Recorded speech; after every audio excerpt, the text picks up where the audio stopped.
Sejam bem-vindos e bem-vindas, queridos e queridas cursistas. Eu sou o professor Miguel Dourado e vamos falar um pouquinho nesse vídeo sobre o nosso TCC-PV. Eu tenho certeza que ao ouvir essas siglas, quase todo mundo já sabe, mas é bom falar mais uma vez. TCC significa Trabalho de Conclusão de Curso. Ao final de um curso de pós-graduação, nós apresentamos uma produção intelectual que sintetiza todo o aprendizado desse período. Este é o TCC, Trabalho de Conclusão de Curso. No nosso caso, o SECOP, a modalidade exigida é o projeto vivencial.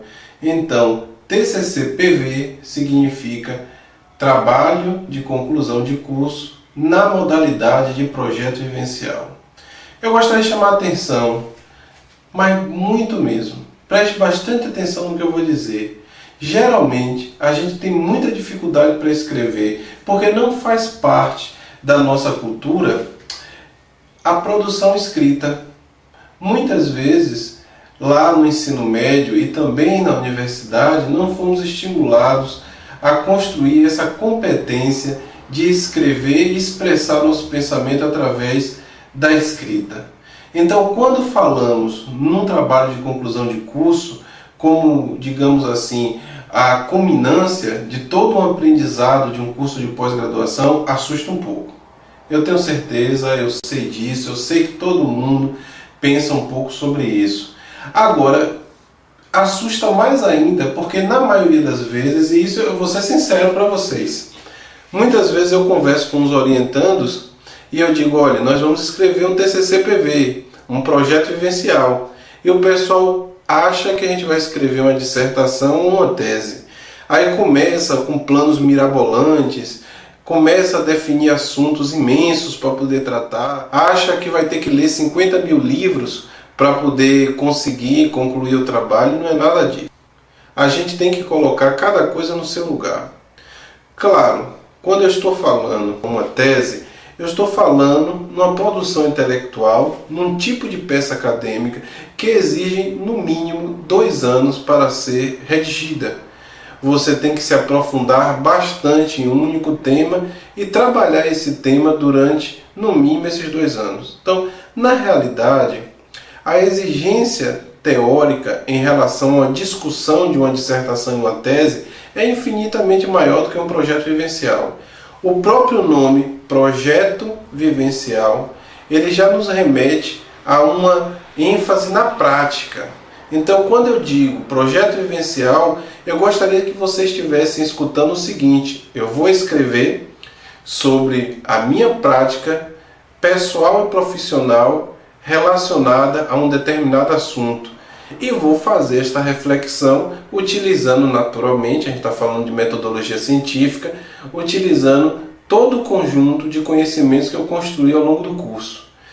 Durante os componentes curriculares do SECOP, nós tivemos contato com várias mediatecas. Cada componente curricular tinha a sua. E dentro dessas mediatecas nós vamos encontrar textos, vídeos, um conjunto muito grande de referência, e todas essas referências em tese já foram lidas. Então nós já conhecemos, nós conhecemos esses autores e vamos utilizá-los para discutir o assunto do nosso projeto vivencial. Então, na realidade, eu sei.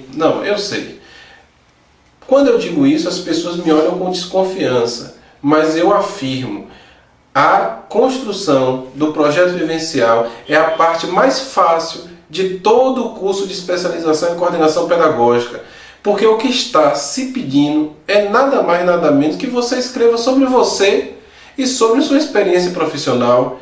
E isso, vamos lá, né, gente? Não é tão difícil assim. Agora, para fazer isso, é necessário, em primeiro lugar, definir um caminho e evitar algumas questões aí que complicam o processo, evitar alguns tipos de comportamento. Vamos ler essa tirinha que vai aparecer aqui na frente? Vamos lá? Você já sabe o que vai fazer no seu projeto? Não, estou esperando inspiração. Você não pode simplesmente ligar a criatividade como uma lâmpada. Você tem que estar no clima certo. E qual é o clima certo? Pânico de última hora. Com certeza. Pode eu ser, não adianta me olhar desse jeito, que eu tenho certeza absoluta que nesta sala que nós estamos aqui agora, muitas pessoas já deixaram para fazer os seus trabalhos dos componentes curriculares na última hora. E para fazer isso com o TCC/PV é um pulo. Gente, mas não dá certo. Se pensarmos que vamos sentar na frente do computador e que de repente, pá, acendeu a luz. Pronto. Vou escrever meu projeto todo agora. Em 3 horas eu sento no computador e escrevo ele todo. É um engano terrível. Isso não vai acontecer. A escrita acadêmica e científica exige uma determinada estrutura, exige um determinado caminho.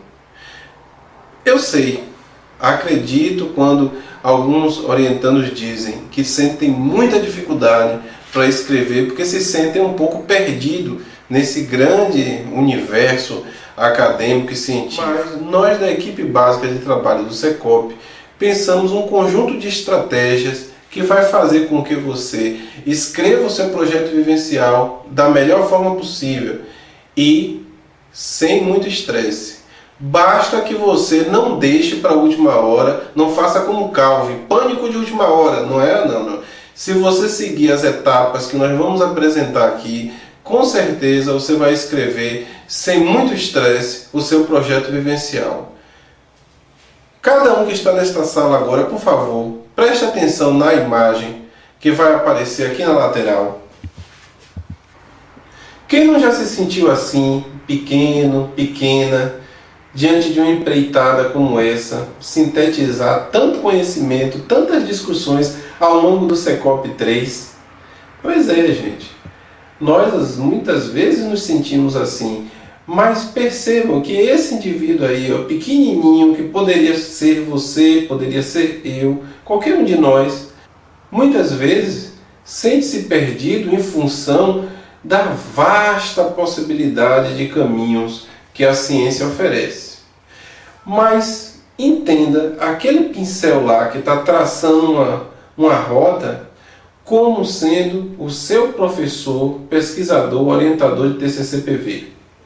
Ou professora, este profissional vai estar constantemente do seu lado e vai lhe ajudar em todos os momentos de produção da escrita. Para isso, é necessário que você estabeleça uma boa relação com seu orientador ou orientadora e nunca deixe de acessar o ambiente virtual de aprendizagem, o nosso AVA. Perceba o seguinte, a partir do momento que você define qual caminho seguir, as coisas ficam mais fáceis. Para quem não sabe onde quer chegar, qualquer caminho serve. E qualquer caminho nem sempre nos leva para onde queremos ir.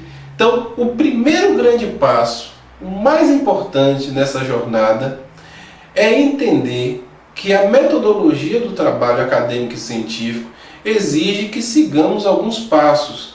Quando a gente percebe isso com clareza, a gente começa a entender que existe um certo caminho a ser trilhado. E aí não somos mais a gente que está pequenininho, não.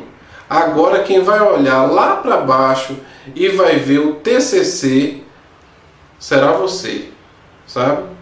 Porque se você sabe onde quer chegar, se você traça seu caminho, e você vai seguindo todas as fases que nós vamos apresentar aqui para você, a cada passo você fica mais próximo ou próxima do seu projeto vivencial e quando você pensar nele, ouvir agora, você vai olhar lá para baixo e vai ver ele pequenininho. Aí tem um parêntese, né? Essa imagem foi escolhida não por acaso. Trata-se de uma representação da maioria dos nossos cursistas, que são mulheres e mulheres bonitas, né? Parabéns para vocês meninas e vocês também meninos, viu? Vamos seguir, vamos lá então. Fase 1. A fase 1 do processo de construção do nosso projeto vivencial é muito simples. É ridiculamente simples. Todos vocês já estão acostumados a usar o recurso escolha, sempre que é necessário definir grupos para fazer um trabalho, para fazer uma atividade ao longo dos componentes curriculares que foram vivenciados. Então é esse mesmo recurso, não muda nada. Quando você for iniciar o processo de orientação, a primeira coisa que vai estar lá no ambiente é a fase 1 com o recurso escolha. Ao entrar na fase 1, você vai escolher em qual eixo você vai escrever o seu projeto vivencial. Esse é um momento crucial.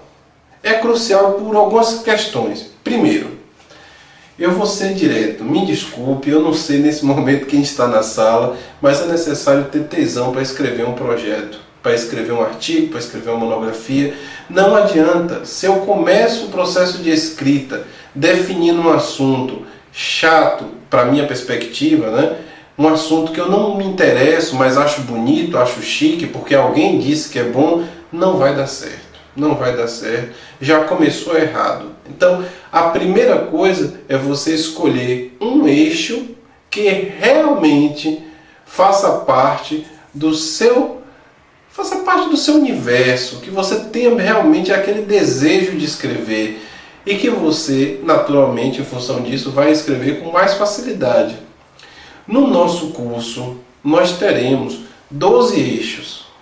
Esses eixos são grandes categorias de assuntos que pode abarcar qualquer coisa que você, ao longo desse curso, pretenda escrever. Vamos aos eixos? Bem, o eixo 1, currículo. Eixo 2, políticas públicas em educação. Eixo 3, avaliação educacional. Eixo 4, gestão educacional e trabalho pedagógico. Eixo 5, formação continuada e em serviço dos profissionais de educação. Eixo 6, tecnologias de informação e comunicação na educação, TIC. Eixo 7, estrutura e organização da educação básica. Eixo 8, a relação entre aprendizagem escolar e trabalho pedagógico. Eixo 9, coordenação pedagógica, relações, dimensões e formas de atuação no ambiente escolar. Eixo 10, as relações do coordenador pedagógico nos espaços de comunicação na escola. Eixo 11, inclusão e diversidade na educação. Estou me sentindo aquele cara que faz a narração do resultado das escolas de samba, né? Estação primeira de Mangueira, 10. Mas vamos lá. Eixo 12, o último, violência na escola. Pare um pouco, pense aí. Tem algum assunto que abordamos em nosso curso que possa estar fora de um desses eixos? Acho muito difícil. Você vai ter que se esforçar muito para descobrir esse assunto. Então, pense nesses eixos como se fossem portas. Um grande prédio do conhecimento, pense neles como portas. Para cada eixo que você escolher, você só pode escolher um. Você vai abrir uma porta diferente. Então, a fase 1, ela consiste especificamente na escolha desse eixo. Só que devemos tomar muito cuidado. Como disse para vocês, a primeira coisa, eu devo escolher um assunto e esse assunto deve estar dentro de um eixo. E, de preferência, fundamental, de fundamental, eu devo escolher um eixo que eu tenha interesse, que eu tenha desejo em trabalhar com ele. Se você, por exemplo, quer trabalhar com a questão da indisciplina dos alunos na sala de aula, você não deve escolher o eixo 3, por exemplo. O eixo 3 é avaliação educacional. Se você quer trabalhar com indisciplina na sala de aula, talvez um dos eixos mais interessantes fosse o 12. O eixo 12 trata de violência na escola. De alguma forma, esse assunto pode estar dentro, né? De alguma forma não, ele está dentro, né? Na maioria das vezes a indisciplina pode gerar algum nível de violência, seja física ou simbólica. Na maioria das vezes é simbólica. E você pode estar trabalhando essa questão no eixo 12. Mas existem muitas possibilidades. Escolher um eixo é abrir uma porta de possibilidades.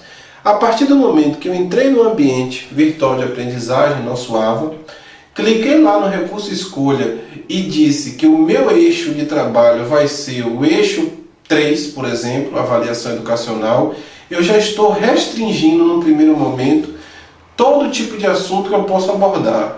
Então, se eu quiser falar, por exemplo, de blog na escola, não é com certeza neste eixo que eu falarei, a não ser que eu vá utilizá-lo como instrumento de avaliação. Fora isso, ele estaria melhor alocado se fosse no eixo que trata de tecnologia da comunicação, né? Ou tecnologia da informação e comunicação, a TIC, na educação. Então, assim, pensou, escolheu, pronto, já fez um primeiro recorte. A fase 2 é uma fase de delimitação. O que nós vamos fazer nesta fase?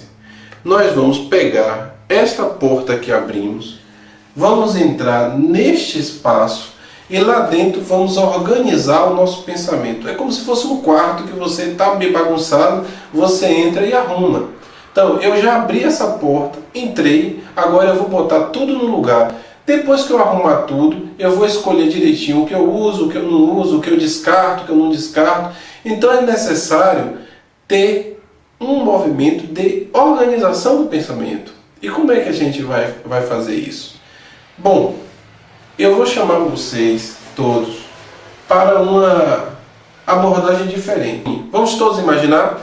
Imagine que você é um astronauta e está naquele foguete espacial lá que foi para a Lua. Você pegou seu foguete e está lá do espaço. De lá do espaço você olha para baixo e o que é que você vê? A Terra. Não é isso? Você vê o planeta Terra. Então, quando você escolheu um eixo, é como se você dissesse assim, olha, existem vários planetas. Existe o planeta Terra, o eixo 1, o planeta Marte, o eixo 3, e quando você escolhe um eixo, ou seja, um grande planeta, porque cada eixo é uma coisa absurda, é muito grande, você pode trabalhar inúmeros assuntos dentro de cada eixo, como se fosse um planeta de possibilidades. Então, neste momento, você escolheu um planeta dentre vários outros do sistema solar. Então, você precisa fazer o quê? Você precisa delimitar mais ainda. Você já disse o seu eixo, beleza. Agora a gente precisa, a partir desse eixo, sabe, como eu acabei de dizer, você está lá do alto na sua espaçonave, você precisa pousar na terra, você precisa botar os pés no chão. Se não tiver os pés no chão, a gente não consegue escrever um texto acadêmico científico. Porque aí a gente começa a viajar, é muito devaneio, e no final das contas, ou você não consegue escrever, ou escreve algo que não vai poder aproveitar. Então, é necessário ter pé no chão nessa hora, escolher aquilo que eu posso escrever, que eu tenho condições de escrever, sobre aquele assunto que eu tenho desejo e interesse de abordar no meu projeto vivencial. Então vamos pegar essa espaçonave, vamos começar a descer. Eu não vou poder botar os pés no chão assim, de cara. Eu estou lá no espaço. Então, vou tratar, escolhi o eixo avaliação educacional. Dentro do eixo avaliação educacional, eu vou tratar só da educação básica pública. Perceba, já cheguei mais próximo da Terra. Dentro da educação básica pública, eu vou tratar apenas da educação que diz respeito ao ensino fundamental. Anos iniciais, cheguei mais perto ainda da Terra. Só que eu não quero só abordar a questão dos anos iniciais. Vamos melhorar isso? Eu estou querendo abordar uma questão relacionada à avaliação educacional, e aí eu vou me focar em avaliação da aprendizagem dos alunos no final do primeiro ciclo de aprendizagem dos anos iniciais. Olha, cheguei bem mais perto, estou quase tocando o chão, estou quase botando meu pé lá no chão, sabe? Então, mas aí, eu vou poder trabalhar tudo? Não. Eu quero abordar, por exemplo, a Provinha Brasil, que é realizada com os alunos no primeiro ciclo. Eu quero analisar como essa Provinha Brasil, qual o impacto dessa Provinha Brasil lá no segundo ano, algo dessa natureza. Perceba que quando você faz isso, você já está quase no chão, você já delimitou. Então, você pode, depois de saber o que você vai abordar, você já está praticamente pousando na terra. Vamos mais uma? Olá, já estou conseguindo enxergar, visualizar o meu alvo, que é o TCC/PV. Então, eu vou dizer que eu vou abordar o impacto da Provinha Brasil no processo de aprendizagem dos meus alunos até o final do ciclo, que no caso é o terceiro ano. Então, eles fazem a prova esse ano. Isso tem algum impacto no ano seguinte, quando ele está terminando o primeiro ciclo de aprendizagem do ensino fundamental?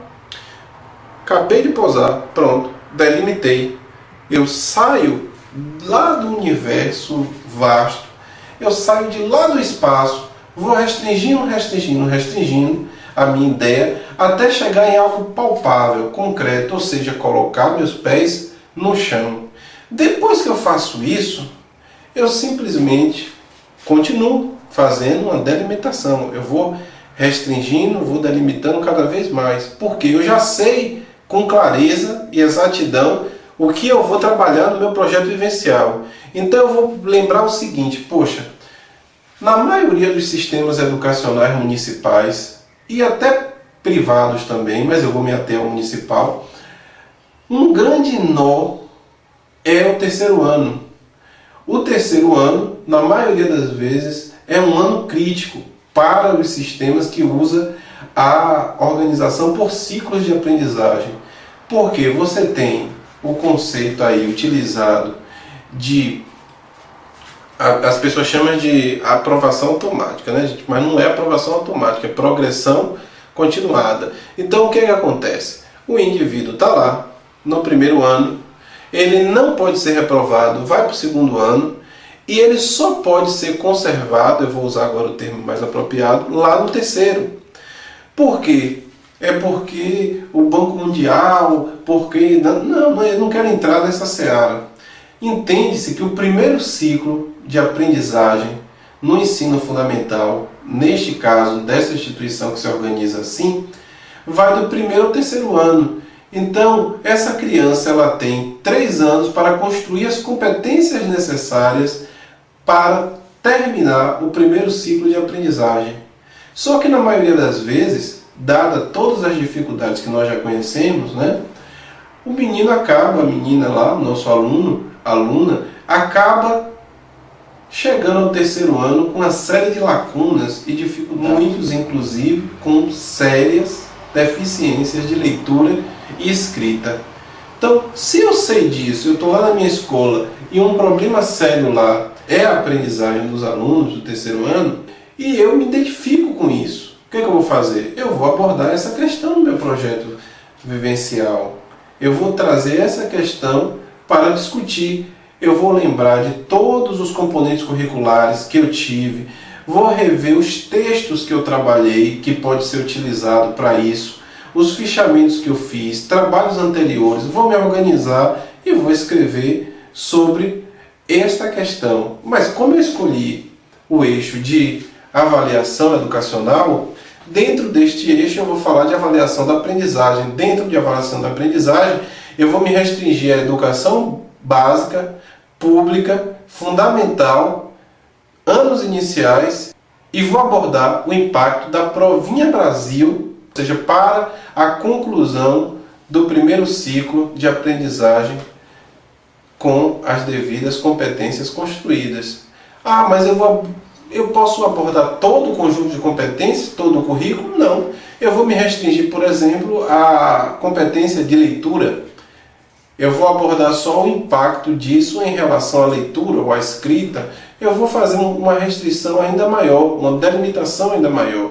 E isso vai me ajudar a não só ter clareza, como escrever com bastante propriedade sobre aquele assunto que eu me interesso, que foi eu que escolhi e que eu vivenciei ou pretendo vivenciar lá na minha instituição. Bem, saímos de lá do espaço e já pisamos no chão.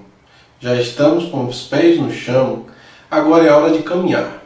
Então, para caminhar, dentro deste caminho, acadêmico e científico de produção do projeto vivencial, é necessário definir alguns itens importantíssimos. Por exemplo, a gente precisa dizer qual é o nosso objeto de estudo. Nesse caso, acabamos de dar um exemplo. É preciso também formular uma pergunta para o nosso projeto vivencial, uma pergunta para disparar a nossa pesquisa, para orientar o nosso olhar. Se você não sabe o que perguntar, quando achar a resposta não vai reconhecer. Tem que saber perguntar, você tem que fazer a pergunta certa para obter uma resposta correta, uma resposta confiável. A partir do momento que você definiu o seu objeto de pesquisa, fez sua pergunta, ou seja, definiu o seu problema, é necessário justificá-lo, dizer por que escolher este assunto, por que escolher este tipo de abordagem, por que esse projeto vivencial é importante, né? É natural. Por que a instituição deve dedicar tempo para investir no seu projeto? Por que eu devo dedicar meu tempo para ler seu projeto? É necessário justificar. Não só explicar este item, mas também dizer como você caminhou neste terreno, ou seja, a metodologia, quais foram os passos dados para achar a resposta. Se eu disse que eu tenho uma questão problema, eu tenho um problema para responder, uma pergunta, eu preciso dizer como foi que eu procurei essas respostas e como eu as encontrei. Então isso é metodologia, eu vou explicar passo a passo como foi que eu fiz para poder desenrolar esse pepino. Feito isso, eu preciso definir e preciso explicar para o meu leitor, para as pessoas que terão acesso ao meu projeto vivencial, qual foi a finalidade desse trabalho, por que eu pensei nele, quais foram os objetivos e, por fim, eu devo explicar rapidamente como está estruturado o trabalho. Ou seja, de que forma você pensou, vai ser como? O primeiro capítulo vai tratar sobre o quê? Vão ter 2 capítulos? Terão 3? Como é que vai ser? O que cada um vai falar? Isso tem que também ser definido. A partir do momento que você consegue definir esses itens, a sua caminhada já está bem disparada. Você já não está mais nem caminhando nesse terreno do processo de construção de TCC/PV, você está correndo, e correndo muito. Mas lembre-se, você terá um professor ou uma professora que irá lhe orientar neste processo. Então, neste vídeo, nós não vamos focar muito na definição burocrática, acadêmica, né? O que é um objeto de pesquisa, o que é uma justificativa. Nós vamos focar na explicação de como você será conduzido nesta caminhada lá no ambiente virtual de aprendizagem. Então, ao invés de discutirmos conceitos e definições, lá no ambiente virtual de aprendizagem, no AVA, vocês vão encontrar questões norteadoras. Essas questões norteadoras, elas vão lhe conduzir num processo de escrita, numa lógica sempre de facilitar o processo. Isso não quer dizer que você não vai fazer um projeto vivencial maravilhoso, apenas que você deverá sofrer menos para fazer isso, ok? Ou não sofrer nada, né? A gente vai escrever sobre nossas experiências e vivências. Bem, então, quando eu digo para vocês objeto de estudo, na verdade, lá no ambiente vocês vão encontrar uma questão, vão encontrar uma pergunta, que é a seguinte: o que você pretende estudar no decorrer do desenvolvimento do seu trabalho? O que você pretende estudar? Já faz muitos anos que eu e o professor Cláudio Oliveira, nós somos amigos e sócios, né? Orientamos trabalhos acadêmicos e científicos. E uma coisa interessante que a gente sempre discute é o seguinte: muitas vezes a pessoa chega assim e diz assim: ô Miguel, sem muita burocracia, né? Em vez de ser professor Miguel, muita gente acaba me chamando assim mesmo: Miguel, eu estou com uma ideia aqui que está toda completa para escrever meu trabalho, está maravilhosa. Aí eu pergunto: e onde está a ideia? Aí a pessoa diz: está aqui na minha cabeça. Eu digo: agora complicou. Complicou. Porque orientar um trabalho que está no papel, orientar uma ideia que está em desenvolvimento é uma coisa, mas poxa, para entrar dentro de sua cabeça e fazer você escrever aquilo que está lá guardado, sabe, lá no fundo do seu cérebro, é mais complicado. Se a gente parte do pressuposto que está tudo organizado na cabeça, complica. É preciso tirar isso que está na cabeça e colocar no papel, porque muitas vezes a pessoa pergunta exatamente isso para você. Você vai estudar o quê? O que mesmo você vai estudar? Aí a pessoa começa a gaguejar, não sabe direito, começa a enrolar, começa a falar outra coisa. Se você está nesse processo, você não está muito bem ainda não. O bom é exatamente o contrário. Quando alguém lhe perguntar o que você pretende estudar no decorrer do desenvolvimento do seu trabalho de conclusão de curso, você tem que ser rápido, objetivo, dar a resposta na mesma hora. Você tem que saber o que você vai estudar. Como é que pode? Eu vou escrever um projeto vivencial e não sei nem o que eu vou estudar, não tenho clareza do que eu vou fazer. Então você deve se dedicar bastante a responder todas as questões norteadoras, porque a partir do momento que você respondê-las com dedicação, você terá clareza. Isso vai lhe ajudar a organizar seu pensamento e você vai escrever de uma forma muito mais tranquila. Por exemplo, o problema. Vamos lá? Mais uma pergunta. A questão norteadora é a seguinte, para a definição do problema. Qual a questão que você pretende responder no decorrer do desenvolvimento do seu trabalho? Perceba que na primeira, que era sobre objeto de estudo, é o que você quer estudar, o que você vai estudar. Esta não, esta é qual é a pergunta que você vai fazer. O que é que eu vou responder na realidade? Então, quando eu pergunto qual a questão que você pretende responder no decorrer do desenvolvimento do seu trabalho, eu estou querendo dizer o seguinte, vem cá, qual é o pepino que fez você pensar e escrever esse projeto vivencial nesse assunto? Ah, tá. Aí você pode dizer, não, olha, lá na escola em que eu trabalho tem um problema muito sério de indisciplina. E eu não consigo entender direito o que é que faz com que em algumas salas os alunos sejam mais indisciplinados ou mais tranquilos e em outra não. Aí você começa a pensar dessa forma. Qual é a pergunta que você faria? Exatamente, uma pergunta simples, direta. Você pode se perguntar como a metodologia de trabalho do professor interfere nos níveis de indisciplina na sala de aula.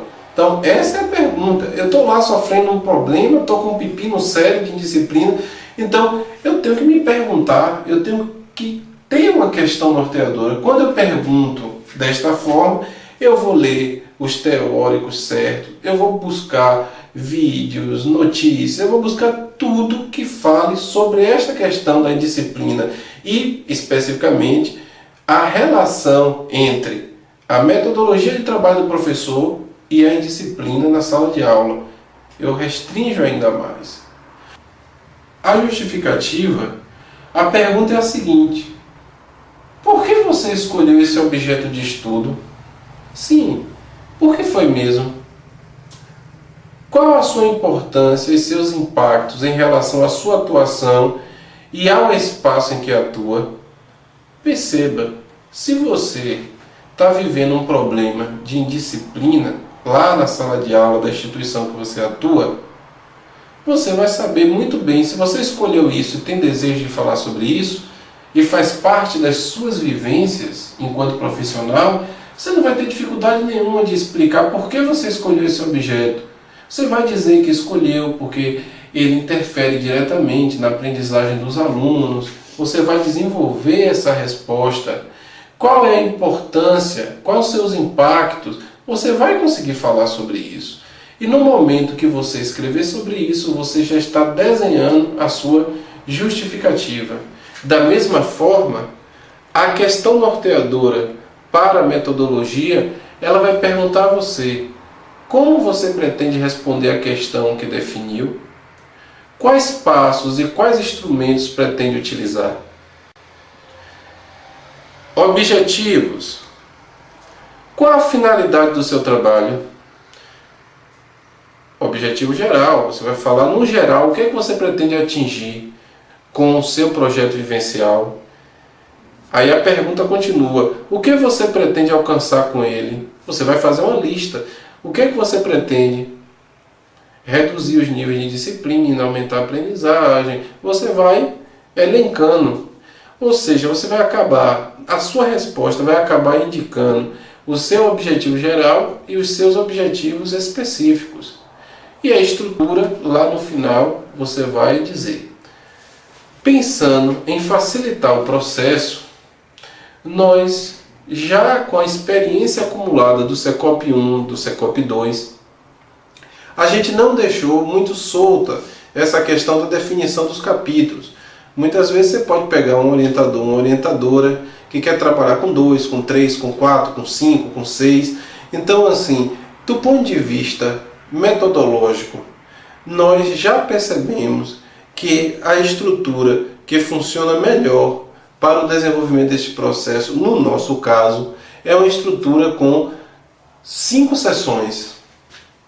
Sessões são as partes que compõem o trabalho acadêmico e científico, no nosso caso. Então, a primeira sessão é uma introdução. Na introdução, você vai escrever lá, de forma geral, um contexto do seu projeto vivencial. Qual é? Vai contextualizar. Então, o que você vai botar lá? Você vai dizer na introdução qual é o objeto de estudo, qual é o problema, vai justificar, vai explicar a metodologia, vai falar dos objetivos e vai apresentar uma estrutura básica do trabalho.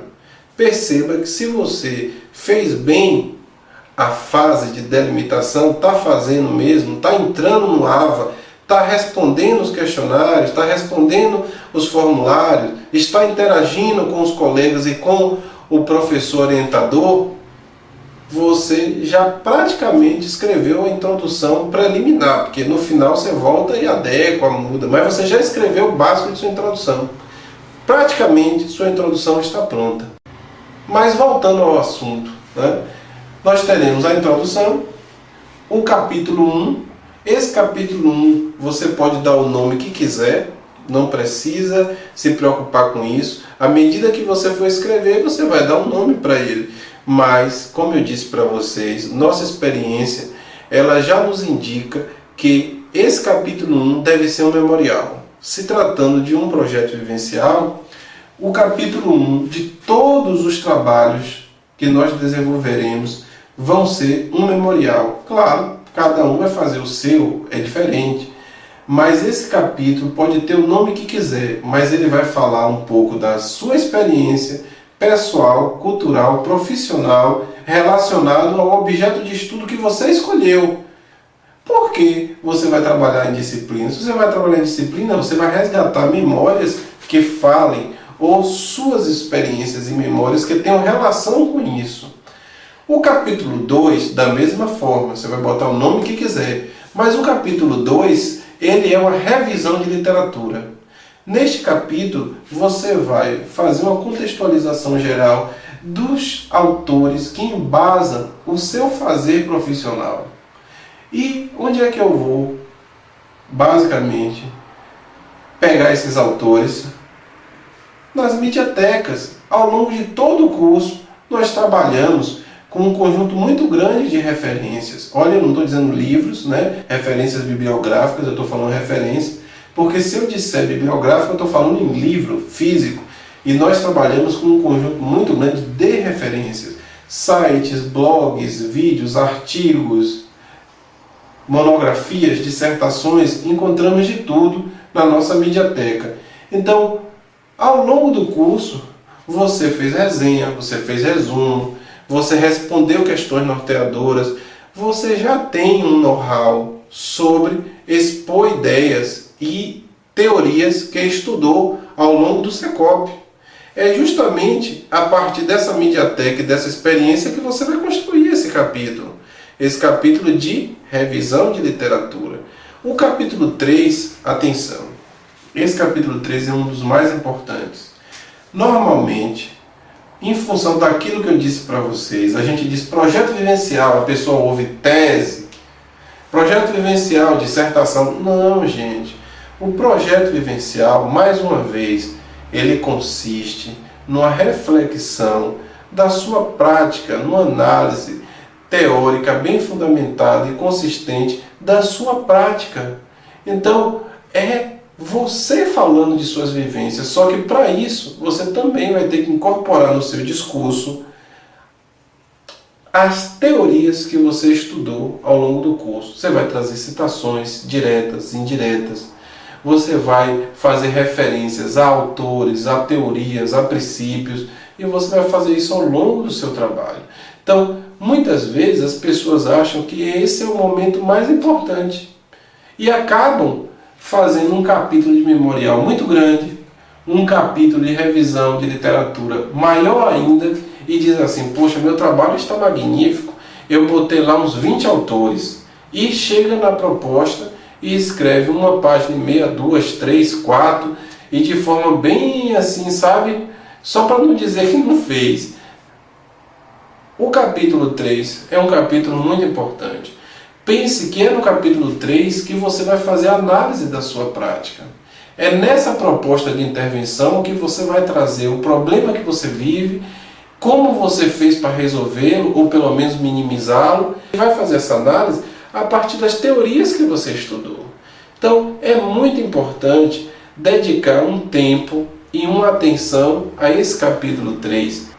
Você pode, no momento que você está refletindo sobre uma proposta de intervenção para a sua unidade escolar, para a instituição em que você atua, estar ao mesmo tempo inovando, criando uma nova solução para aquele problema, minimizando aquele problema e também possibilitando que outros colegas, sejam daqui ou de qualquer local do país ou do mundo, porque todos os trabalhos são publicados virtualmente e os melhores são escolhidos para publicação em um livro. Então, na verdade, quando você escreve a sua proposta de intervenção, você não está apenas ajudando a sua instituição, mas você pode estar virtualmente ajudando muitas outras, porque existem outras pessoas que também passam por esse tipo de problema e pode pegar aquele texto que você produziu e aplicá-lo ou adaptá-lo e tentar melhorar a sua situação, melhorar o desempenho de seus alunos, melhorar o desempenho de sua instituição.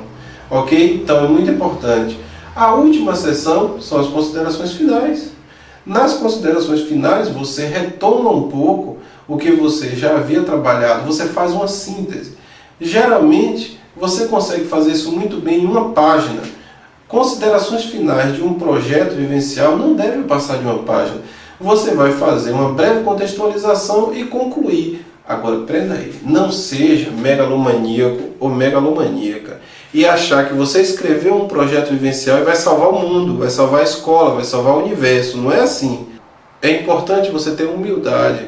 Quando você chegar no final do trabalho, você vai concluir o trabalho, mas você também vai deixar uma deixa, vai dizer que este trabalho, ele não sana, ele não resolve todos os problemas, mas ele contribui para achar uma resposta, ele contribui para minimizar esses problemas e deixar isso bem claro na conclusão, nas considerações finais, é muito importante, né? Nós não somos os donos da verdade, nós estamos contribuindo para melhorar uma dada realidade. Na primeira fase, a gente escolheu um eixo. Na segunda, fez a delimitação do nosso trabalho.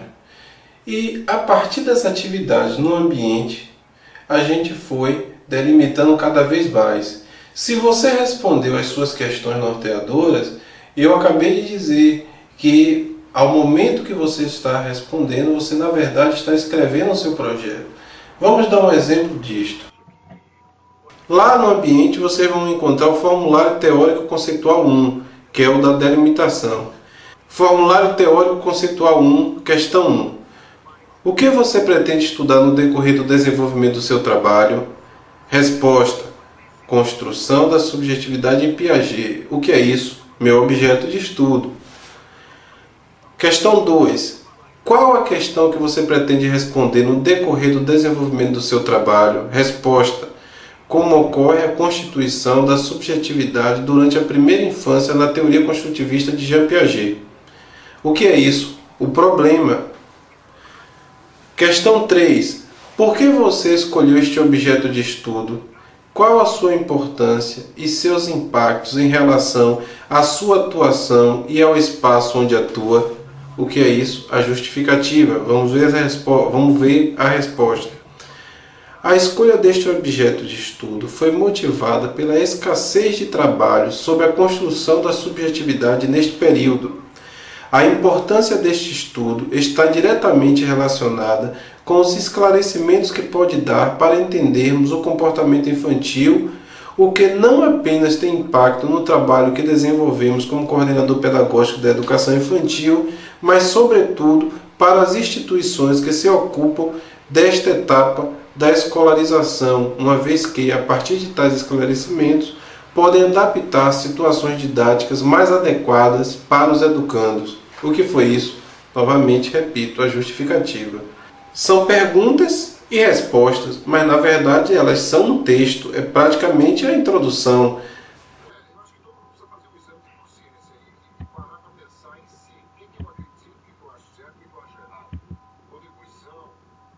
Vocês acabaram de ver que as respostas se juntaram. O que é que está faltando para um texto? Colocar o conectivo, desenvolver. Então vamos lá. O texto ficaria mais ou menos assim. O objeto de estudo do presente projeto vivencial é a construção da subjetividade em Piaget. Nosso problema é saber como ocorre a constituição da subjetividade durante a primeira infância na teoria construtivista de Jean Piaget. Entender como a criança interage com o mundo é imperativo para a escola. Por isso, a escolha deste objeto de estudo foi motivada pela escassez de trabalhos e aí segue. Percebam que a resposta que você dá lá nas atividades do ambiente vai construindo uma sequência lógica que vai culminar no seu texto do projeto vivencial. Se você vai lá no AVA e responde as questões norteadoras, as respostas é como se elas lhe abraçassem e dissessem assim: fique tranquila, vai dar tudo certo, vamos seguir juntos e no final o TCC PV vai estar ótimo, né? Olha o abraço aí.